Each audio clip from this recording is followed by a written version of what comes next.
So, Loser J Chump wants to declare holy war on Taylor Swift. Oh, wait, you serious? Let me laugh even harder.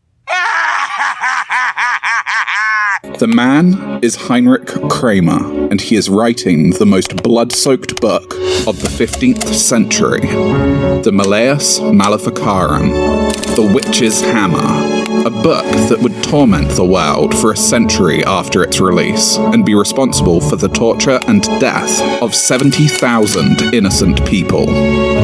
Treating of three necessary concomitants of witchcraft, which are the devil, a witch, and the permission of Almighty God. He goes on to say that female empowerment would bring on the apocalypse. He even made the title of the book Female, to hammer home his point. Malleus Maleficarum is a hammer used only on women. So, we must find the mark. We must find the mark. Greetings, fellow worker slaves, podcasting at 128 kilobits from the Fortress of Squalitude, located not far from the Redneck Mecca. This is the Atheist in the Trailer Park podcast. I'm your host, Tucker. Professor Fuzznauts is sulking because I should be in bed right now and I'm not, and he's mad at me. Saw Lord Squeakington earlier today. Yes, it's a podcast hosted by a guy and his cats. Get over it. And this, despite the opening sting, is a Hexenhammer episode where Skullbeard and I read from the medieval witch hunting manual, Hexenhammer, better known by its Latin name that I cannot pronounce. And it has been a bit of a week for me. I don't know if I mentioned this on the last episode or not. Had some issues with the bike. In the battery, but it's under warranty, and I'm waiting on my replacement battery, which was supposed to be here on Friday, but now is scheduled to get here tomorrow.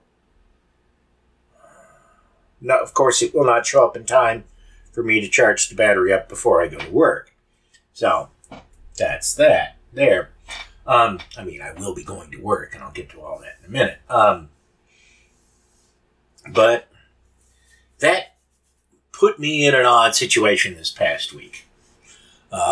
Because couldn't get the bike going because of the battery issue, so gotta get an Uber. And there's a dude who lives down the street from me who works the same shift as me, but I didn't have his contact information. So I go up to the corner gas station, and just as I hit the Uber app, I see him driving by, and I start waving at him. He pulls in, and I explain the situation to him. So he's been giving me a ride to and from work this past week, except for one day where he was like, "Hey, man, I'm going to be here till 3 o'clock in the morning."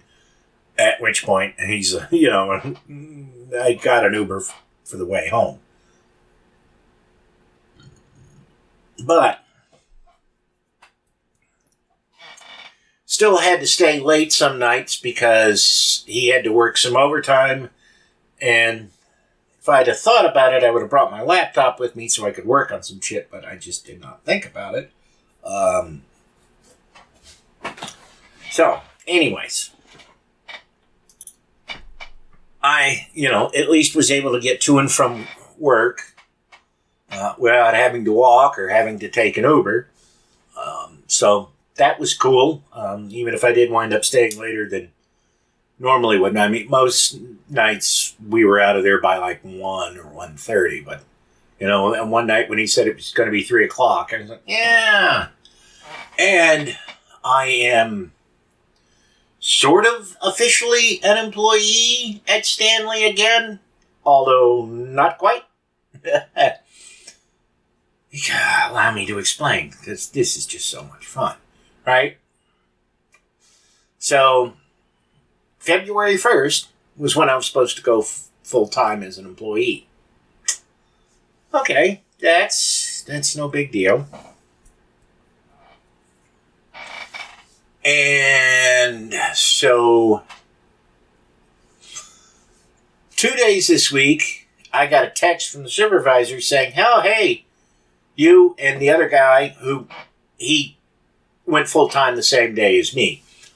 You guys got to come in early to do your orientation or fill out paperwork, stuff like that." No big deal. So we get to work one day and we have our little orientation meeting. Except for it's not our orientation meeting, really. I mean, it was part of the orientation meeting in that they went over things that you would, as a new hire, you would expect them to go over with you. However, they didn't do the important stuff like paperwork, getting our information so we can get paid and all that stuff. They didn't do any of that on either of the days that we came in early. And the second day, I was like, "Aren't we supposed to do that?" And they're like, well, yeah, don't worry about it. We're going to do it tomorrow, which would have been Friday. Okay. Friday rolls around. "Oh, yeah, we've had to reschedule that meeting till Monday." That's fucking annoying. And it's even more annoying now that I think about it. Because depending upon how we end up getting paid, I don't know when my next check is rolling in. I know when it's supposed to roll in, but I don't know if that's how it's going to work. Because since we worked overtime this past week, and what was Thursday, I guess, was the first, there would have been an issue with us getting paid properly if the temp agency paid us for the first part of the week and then Stanley paid us for the second part of the week. And I worked yesterday on Saturday. So, that's a 50-hour check or so, somewhere around there. And so it's like, "Okay, guys, how's this going to work?" And they said, "Oh, well, we've decided we're going to pay you for that whole week. We're not going to, you're not going to get money for the temp agency." Okay. That's fine. But because the payroll company fucks us, they don't generally do direct deposits immediately. They make you wait 2 weeks. And that means they mail you a paper check. And if Stanley doesn't have our information until Monday,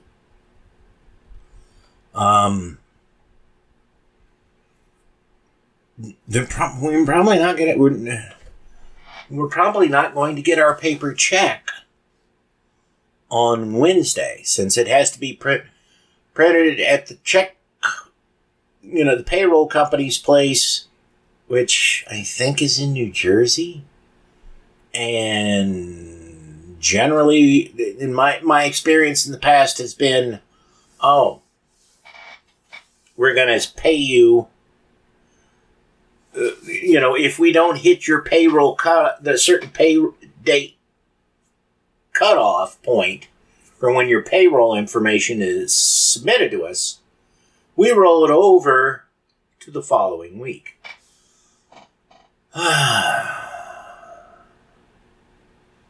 So things might be getting a little thin around here. I mean, I do have some money saved up, but not a lot. And it being the first of the month, I do want to thank the Patreon supporters, because that money hit my bank today. I'm certainly going to need it. Since I don't know when I'm going to be getting paid, and if I get a paper check, then I have to go somewhere to cash it, which is going to be a pain in my ass. Because I'm not sure where the closest place is to cash a check anymore for me. Because I've had to, when my bank account got hacked, I had to rush to adjust my finances, and I just moved everything over to PayPal. And I have not been able to build up enough cash reserves that I can open an account with a local credit union. Which, would make my life easier, but I just haven't had enough cash reserves to do that. Now that I'm full-time, that hopefully will be the case. And then once I do that, I can look at hiring a lawyer, getting my license back, getting a car, and getting out of this bullshit. But all that's for the future. Other stuff that's been going on around here has been that trailer that caught fire. I did not think it burned all that badly, but evidently it did, because they have hauled it out of here and it is now gone. Still no idea what happened to the guy who was living there, so I don't know. I have not had a chance to talk to the landlord about what's happened with all that. So we shall see.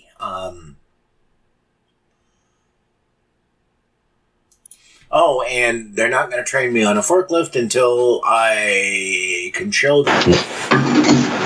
And also the sacred words. Also sacred words is your line. Are you sure? I thought that was yours. Also, sacred words bound to the body are marvelously protective if 7 conditions for their use are observed. But these will be mentioned in the last question of this second part, where we speak of curative, as here we speak of preventative measures. And those sacred words help not only to protect, but also to cure those who are bewitched. Sure, sounds like magic to me. Something. But the surest protection for places, men, or animals are the words of the triumphal title of our Savior, if they be written in 4 places in the form of a cross. Jesus Nazarenus Rex Idioforum. I don't know. That's Latin. I guess it's supposed to be Jesus Nazareth Rex, or Jesus of Nazareth, King of the Jews. Oh, God. Going back to the Requiem for Flopsy thing, one of the things that we talked about doing to that friend who accidentally ran over the rabbit was crucifying a stuffed rabbit and putting sparklers next to it with INRA on the top of the cross. And I should point out, I'm sure you have seen the Bugs Bunny cartoon where he gets in the fight with the opera singer. I'm sure I have. The big blonde opera. Yeah. That's what my friend looked like. 6'4", 400 or so pounds. And yes, he was also an opera singer, and he was gay, and he's also the feminine one in a relationship. So, the idea of doing that, and he would have been really traumatized by that. So it's a good thing we didn't do it. Still, the one thing I wanted to do that I never got to do because poverty is I had this great idea where we just drive around the outer belt around Nashville with him in the back of a pickup truck with light shining on him at night, and him painted gold with his hair teased up, with mousse, and playing the whole the What's Opera Doc thing with him acting it out dramatically. Nice. We never got to do that because, poverty. Right. There may also be added the name of Mary and of the evangelists, or the words of St. John, the Word was made flesh. Yeah, curiously enough, you mentioned INRI. Isis Nazarenus Rex Idiorum, or whatever. Mm-hmm. That's what it stands for. That's what INRI stands for.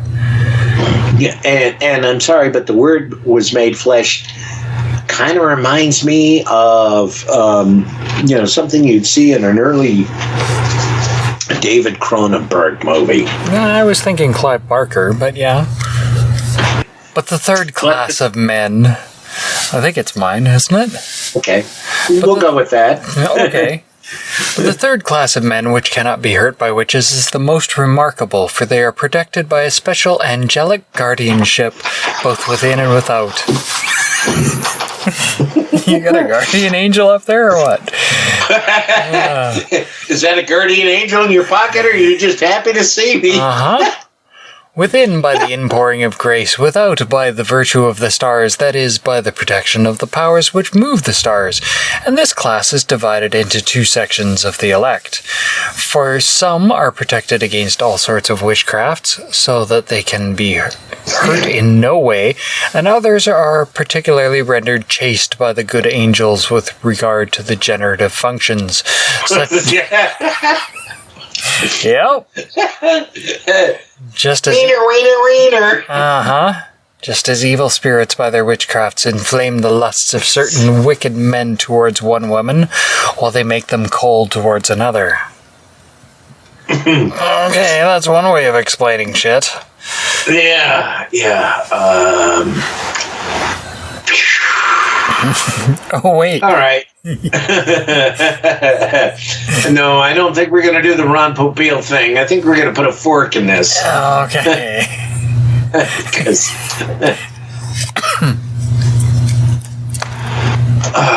all right, now let me see. I've stopped the recording now. Let me see if I can figure out how to download the goddamn recording. Or is it... I don't know. I got because I know that I figured out that if you close the call before you stop the recording, it loses the recording. Because Jeebus. Because Bill Gates hangs out with a pedophile. I may have to sign in tomorrow to find the thing to download it, but you were recording it, so. Yep. And I can upload it. We got 2 hours worth of stuff, so.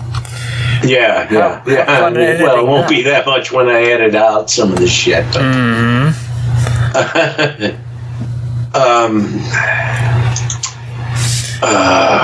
Oh God. Yeah. The paragraph, the next paragraph. Oh boy. Yeah, I know.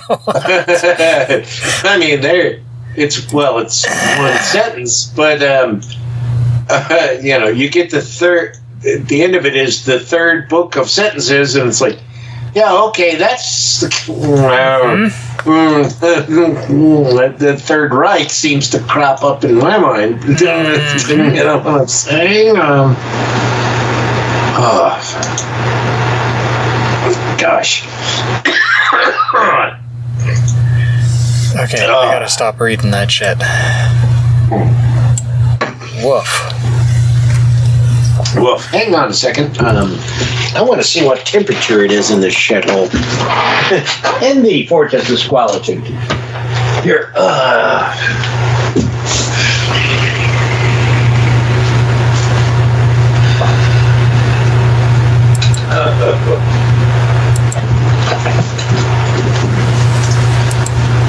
It is 72 degrees, which is theoretically the ideal temperature. Oh, okay. Now, I want to point out that just with the space heaters, yep, they keep if they're all going, which they are, the cheap-ass little space heaters that I have, they will keep the temperature about 40 degrees above the outside temperature. Okay. And so it is, come on, stupid watch. It is 13 degrees outside now. So it would be, with just the space heaters, it would be 53 degrees in here. And the kerosene heater, which has been going since a couple hours before we started this call, and, oftentimes when I had really good kerosene, it would get this place up to like 90 degrees or higher. Oh. It's only managed to boost it. And that was, that was with the kerosene heater by itself, because back when I had central heat, that actually worked. It wouldn't kick on because the kerosene heater would raise the temperature up above whatever I had the thermostat at. Yeah. So it is so fucking cold that the kerosene heater needs these space heaters to get this place up to a livable temperature, rather than 90 or 100 degrees, which I have accidentally gotten it up to when I fell asleep with the heater on. Back when I had central heat. Well, by contrast, it's, I don't know what in Fahrenheit, 68 maybe in the house. It's minus 30 outside. Yeah, minus 34. Yeah, so that's fucking cold. Yeah, that's real fucking cold. Bitterly cold. Oh, and I did get my Vaseline. And you know why I remembered that this will protect me from frostbite? Because when I was crazily poor and the only thing I could afford to read were free books I could download off the internet, I read a book by a World War I pilot. And he talked about in the wintertime, when they're sending them up in the air to fight, they would smear their faces with whale oil. Oh. Protect them from frostbite. Well, what's the closest thing I can get to whale oil? Petroleum jelly. Gasoline. Yeah. Yep. So, because even with a ski mask that covers everything but my eyes, I still get little bits and pieces that are of skin exposed. And when you're going 20 miles an hour at the wind and it's below, it's in single digits outside, you're going to get frostbite. Yep. It takes about a minute here at this time. Yeah. And like if you're doing, say, automotive speeds and you stick your face out the window, it takes seconds. Yep. I have windows that refuse to stay closed. I know exactly what that's all about. Oh, God. And on your bus? Yep. Oh, God, dude, man, no, that sucks ass. Yep. That really sucks ass. I mean, at least I work in a plastics injection factory where, they don't have to run the heat in the winter because the machines are squirting plastic at 400 degrees. Yeah, so you're toasty, but god damn, dude, man, that sucks ass. I got a double door 4 feet away? 5 feet away, maybe? Yeah. So, gets a little chilly at times. I bet, man, I bet. Especially when you're dealing with I'm not sure exactly how big the diesel engines are, but they've got like 90 liters of coolant. Have any idea how long it takes for a diesel to get 90 liters of coolant up to temperature? Oh, yeah. I have an idea. Yeah. It's a while. It's a really long while. Yeah.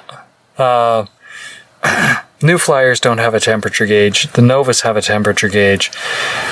What does a diesel usually run at? 180, 200, somewhere in there? Something like that. Struggling to hit 150. So, yeah, no heat. Yeah.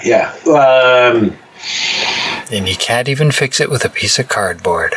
Oh, I was just going to ask. Cardboard in front of the radiator? Did that help? Or? No. Not when you got 90 liters of fucking coolant. That reminds me. I mean, obviously, you know, you're driving a city bus, but the school buses, Or when I even was worse. a kid, they had around the front of the radiator openings, they had things so that you could, you know, they were half of a snap, so you could snap on a vinyl cover to reduce the airflow to the old radiator in the winter. You guys got anything like that? Not for city buses, no. God damn, man, y'all are fucked. Yep, pretty much. It's okay down to about minus 30, and after minus 30, it's like, fuck. Jesus, dude, man. Got a layer of polypro, got a layer of wool. I was wearing my fucking kilt hose and big ass winter boots. And you know, I mean, your part of the world in Alaska and, you know, various other places were settled before we had all this shit that we got now. Oh, yeah. And it's like, what the fuck? Are you people nuts? Yeah. There is supposedly the Soviet greatcoats that they issued the soldiers were so warm that they could sleep in them in the winter in Siberia outside of, you know, outside the elements and not worry about freezing to death. Whether or not you can get one, I don't know. What I would really love to have, it'd be difficult to get, but it's like the ultimate in warm clothing, is something that's made with reindeer fur. Oh, okay. Because reindeer fur is so good at insulation that even in the you know, what happens to them is they rot.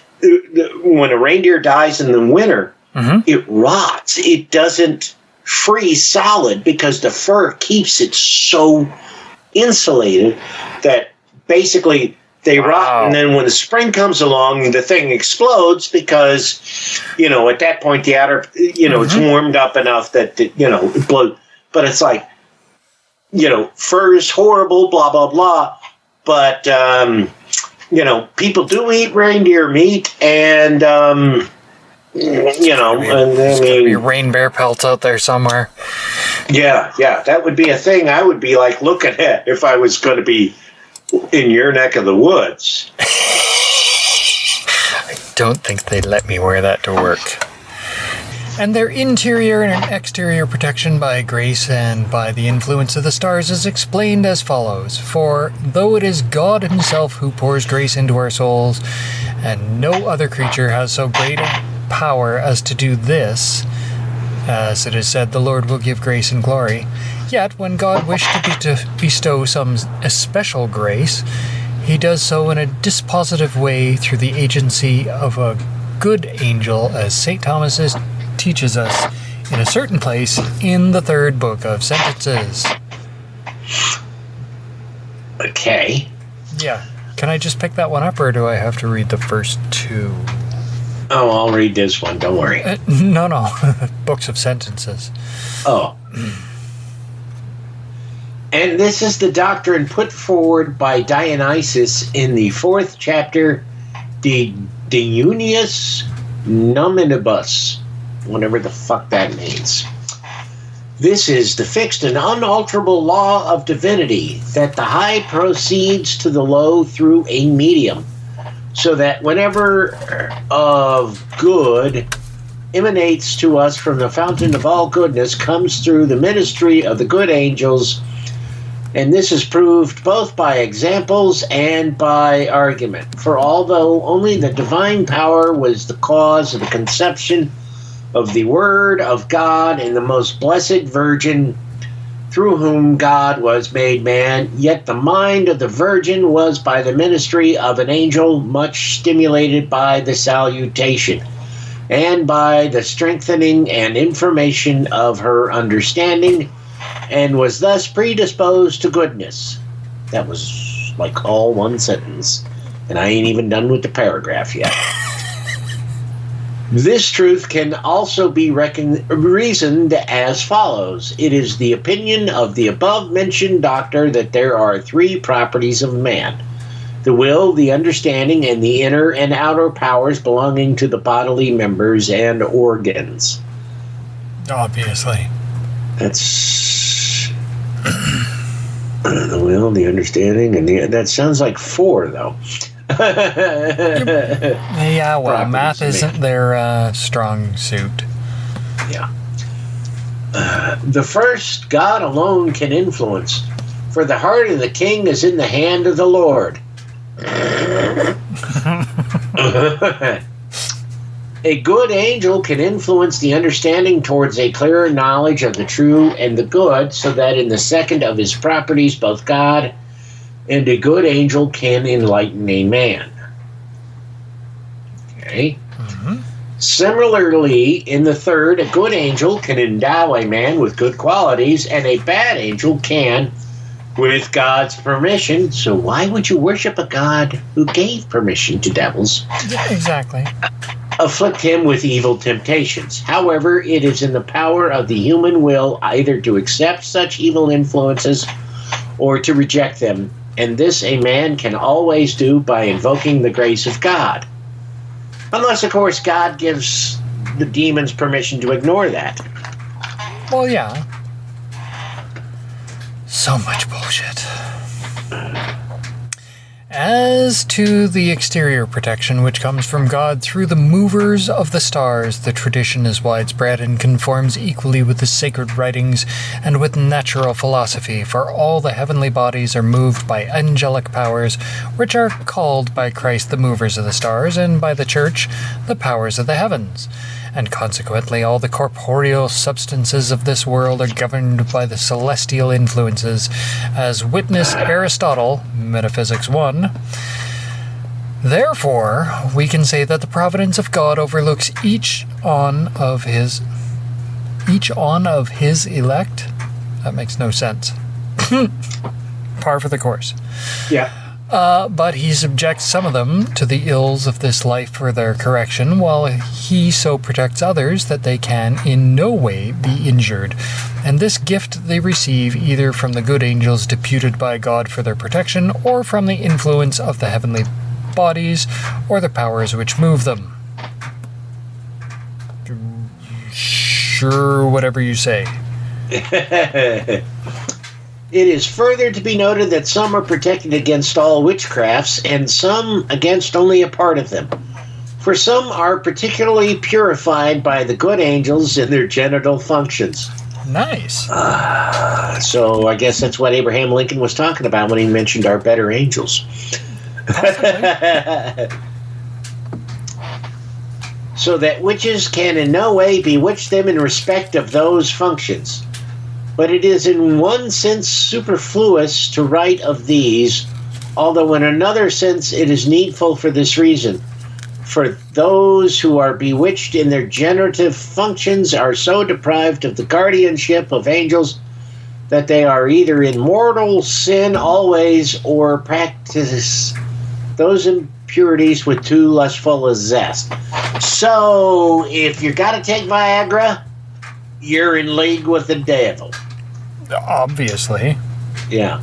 In this connection, it has been shown that the first part of this work, that God permits greater powers of witchcraft against that function, not so much because of its nastiness as because it was this act that caused the corruption of our first parents, and by its contagion brought the influence of original sin upon the whole human race. Yep. Totally. God made the devil, made me do it. Yeah. But let us give a few examples of how a good angel sometimes blesses just and holy men, especially in the matter of their genital instincts. Obviously. For the following was the experience of the abbot Saint Serenus, as it is told by Cassian in his Collations of the Fathers, in the first conference of the abbot Serenus. This man, he says, labored to achieve an inward chastity of heart and soul by prayers both by day and night, by fasting and by vigil, till he at last perceived that, by divine grace, he had extinguished all the surgings of carnal concupiscence. Wait, there's got to be a pronunciation guide for this, because that is one fucked up word. Concupiscence. Look that shit up. Come on. Translate it to English? Nope. Whatever. Finally, stirred by an even greater zeal for chastity, he used all the above holy practices to pray the Almighty and all-good God to grant him that, by God's gift, the chastity which he felt in his heart should be visibly conferred upon his body. Then an angel of the Lord came to him in a vision in the night, and seemed to open his belly and take from his entrails a burning tumor of flesh, and then to replace all his intestines as they had been, and said, Lo, the provocation of your flesh is cut out, and know that this day you have obtained perpetual purity of your body, according to the prayer which you prayed, so that you will never again be pricked with that natural desire which is aroused even in babes and sucklings. So let me get this straight. The only people who are pure and chaste are asexual, aromantic people. Yeah. But yet they're queer, which makes them evil. I don't get it. It's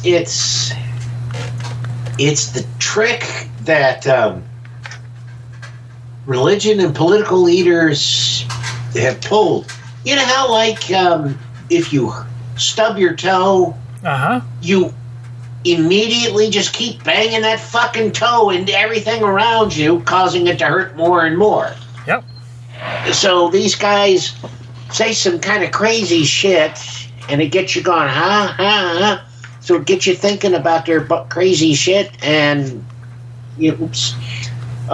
so it stays in mind, even though you don't process that it's all crazy shit. Oh, thought-terminating cliches. Yes.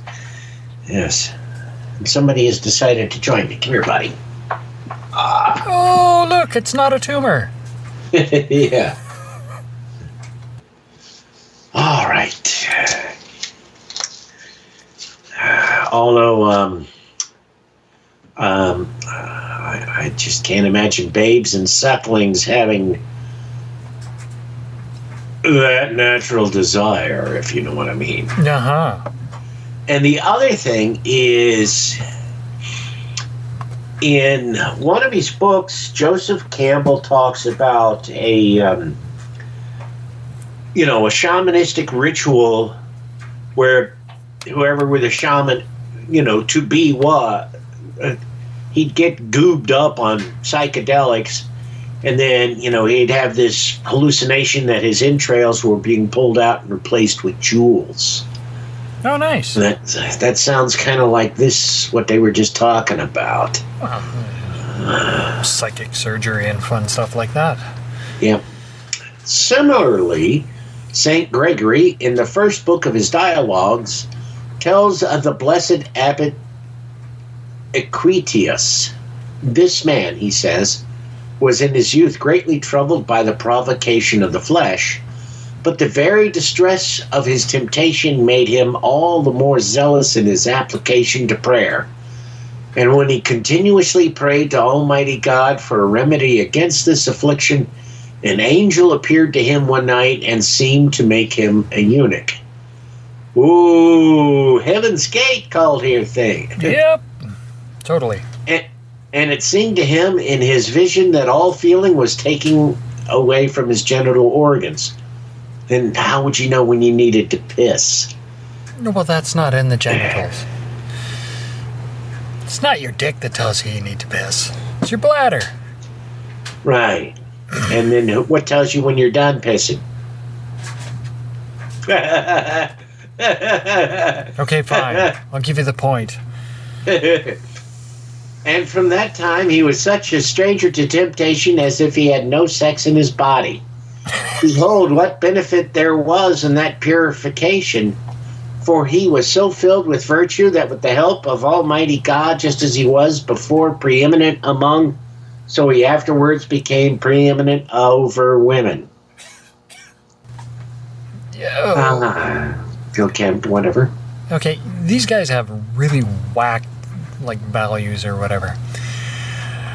Again, in the lives of the fathers collected by that very holy man, Saint Heraclides, in the book which he calls Paradise, he tells of a certain holy father, a monk named Helios.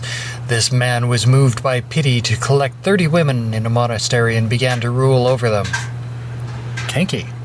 But after 2 years, when he was 30 years old, he fled from the temptation of the flesh into a hermitage, and fasting there for 2 days prayed to God, saying, O Lord God, either slay me or deliver me from this temptation. And in the evening a dream came to him, and he saw 3 angels approach him, and they asked him why he had fled from the monastery of virgins.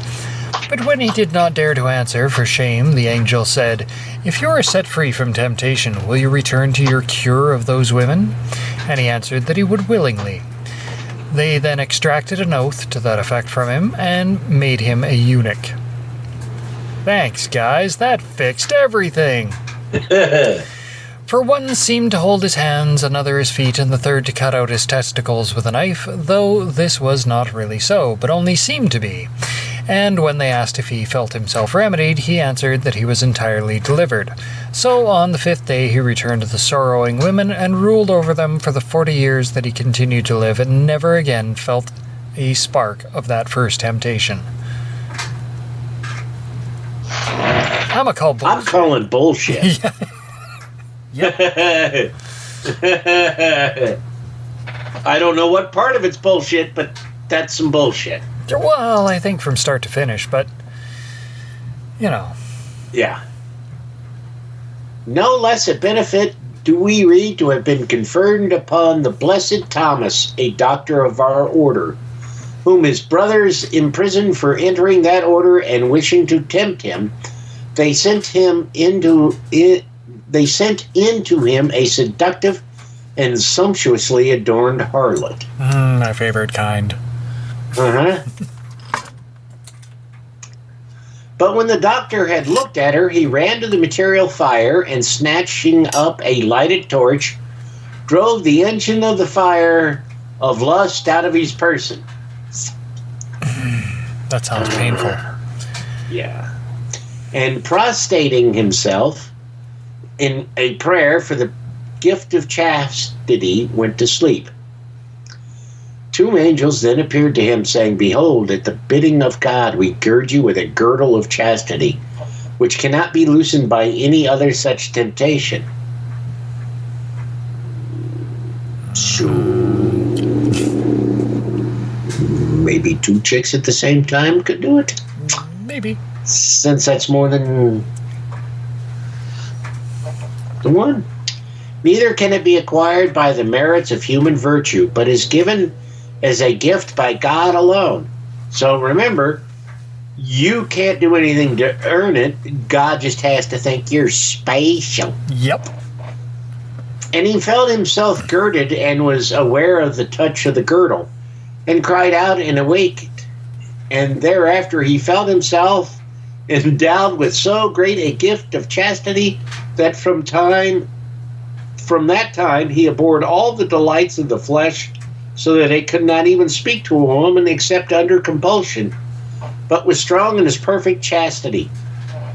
This we take from the Formicarius of Nider, which, remember, is that book based or inspired by ant colonies. Right. How could I have purged that from my memory? So, you're saying this guy's like basically Mike Pence. Ooh. Too soon?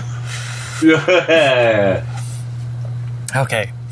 With the exception, therefore, of these three classes of men, no one is secure from witches. For all others are liable to be bewitched or to be tempted and incited by some witchery in the 18 ways. What? Where the fuck did the 18 ways come from? That are now to be considered. For we must first describe these methods in their order, that we may afterwards discuss more clearly the remedies by which those who are bewitched can be relieved, and that the 18 methods may be more clearly shown. They are set forth under as many chapters as follows. Fuck! 18 fucking chapters. First, we show the various methods of initiation of witches and how they entice innocent girls to swell the numbers of their perfidious company. Second, how witches profess their sacrilege and the oath of allegiance to the devil which they take.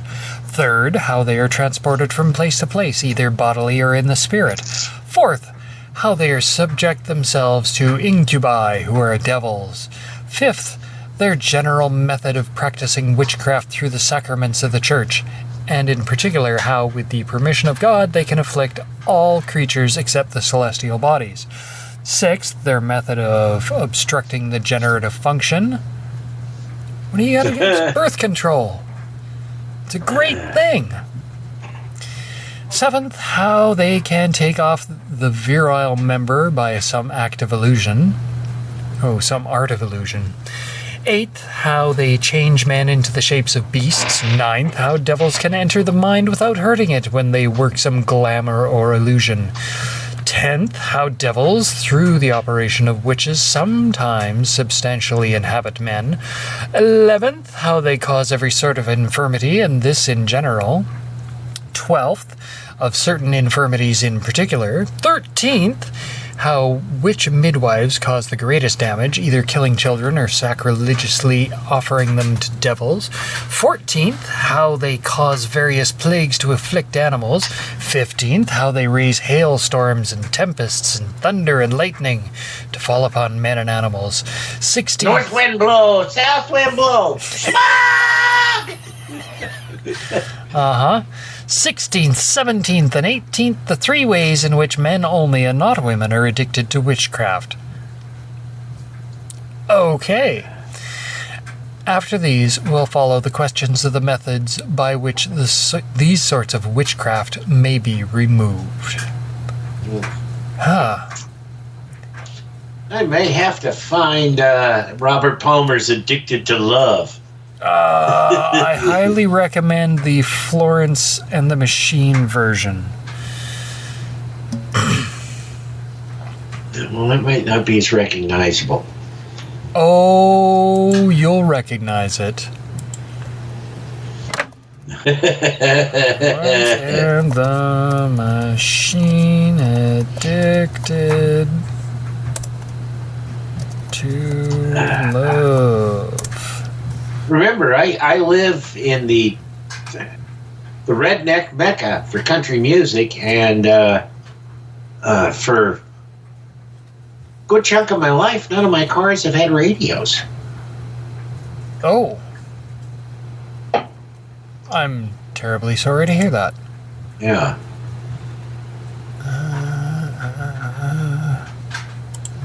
It is probably the best cover. But you're not home. Oh, let's grab that in. There we go. Copy. And drop that shit in the chat. Give that a listen when we're done. Okay.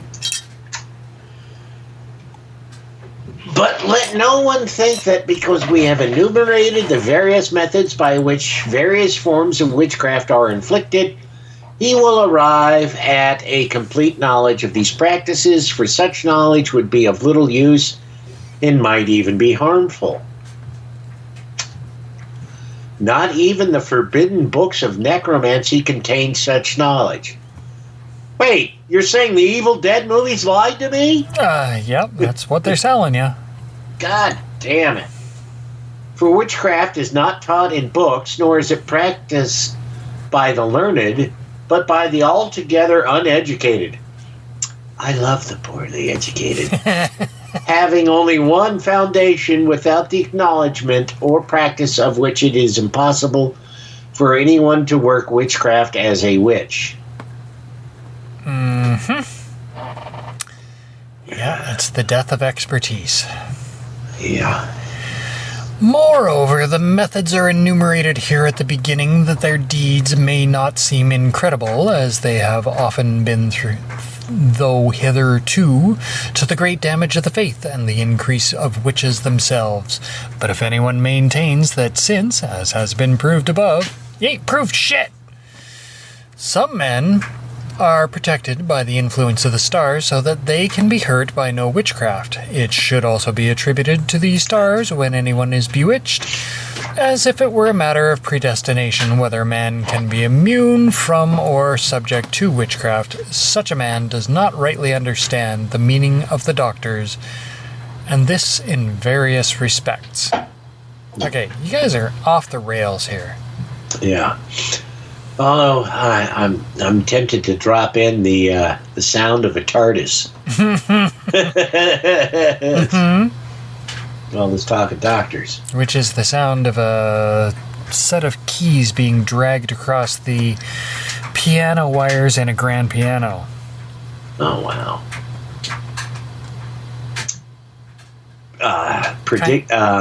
Kind of like a pick slide, but only with a grand piano and keys. Right, and anticipating Lou Reed's Metal Machine album by a number of decades. Mm-hmm. And first, because there are three human qualities which may be said to be ruled by three celestial causes, namely the act of volition, the act of understanding, and bodily acts. Oh. Uh-huh. Yeah, totally. And the first, as has been said, is governed directly and only by God. The second by an angel. And the third is governed but not compelled by a celestial body. Well, I'm it's guessing the moon that makes you go poop. Well, I was going to say there's been some celestial bodies which have ruled my bodily act, or whatever. Yeah. Yeah. Secondly, it is clear, no it's not, from what has been said, that choice and volition are governed directly by God. As St. Paul says, it is God who causeth us to will and to perform according to his good pleasure, and the understanding of the human intellect is ordered by God through the mediation of angels. Accordingly, also all things corporeal, whether they be interior, as are the powers and knowledge acquired through the inner bodily functions, or exterior, as are sickness and health, are dispensed by the celestial bodies through the mediation of angels. And when Dionysius, in the 4th chapter of Dionysus Nominibus,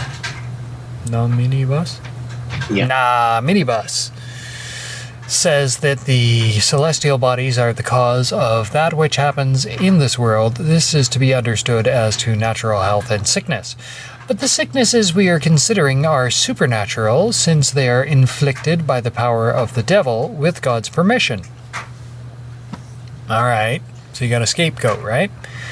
Therefore, we cannot say that it is due to the influence of the stars that a man is bewitched, although it can truly be said that it is due to the influence of the stars that some men cannot be bewitched. And your logic is really fucking fuzzy here. Yeah. And I tried looking up that De Divinis Nominibus, but I'm getting nothing that's succinct, although even they're are a couple of results that were reputable institutions. Nothing on it was succinct. Yeah, I'm shocked. But if it is objected that these two opposite effects must spring from the same cause, and that the pendulum must swing both ways, it is answered that when a man is preserved by the influence of the stars from these supernatural ills, this is not due directly to the influence of the stars, but to an angelic power, which can strengthen that influence so that the enemy with his malice cannot prevail against it, and that angelic power can be passed on through the virtue of the stars. That was all one sentence. They need For a man, they need a really good editor. Yeah. For a man may be at the point of death, having reached the natural term of life, and God and his power, which in such matters always works indirectly, may alter this to be sending some power of preservation instead of the natural defect in the man and in his dominating influence, and accordingly we may say of a man who is subject to witchcraft that he can in just the same way be preserved from witchcraft, or that this preservation comes of an angel deputed to guard him, and this is the chief of all means of protection. So if you fall victim to witchcraft, it's because God didn't love you enough to send you an angel to protect you. Yep. So it's not your fault. Nope. Totally. Everything's God's fault. God did it. That's it for this episode of the Atheist in the Trailer Park podcast. You can subscribe to the show on iTunes. It's also on Stitcher, and most of the episodes are on YouTube. Follow the show on Twitter at TParkAtheist. And it's on Facebook at facebook.com/trailerparkatheist. You can email me at trailerparkatheist@gmail.com. Show notes can be found at tparkatheist.blogspot.com. If you happen to like the podcast, please rate it on iTunes. If you'd like to donate to support the podcast, there's a donate button on the show's notes page. You can also support the show on Patreon at patreon.com/TNTucker. The podcast, there's a donate button on the show notes page. You can support it via Patreon at patreon.com/TNTucker. Thanks for listening. Say goodnight, Fuzz-Nuts. All I know is this violates every canon of respectable broadcasting. Damned cat.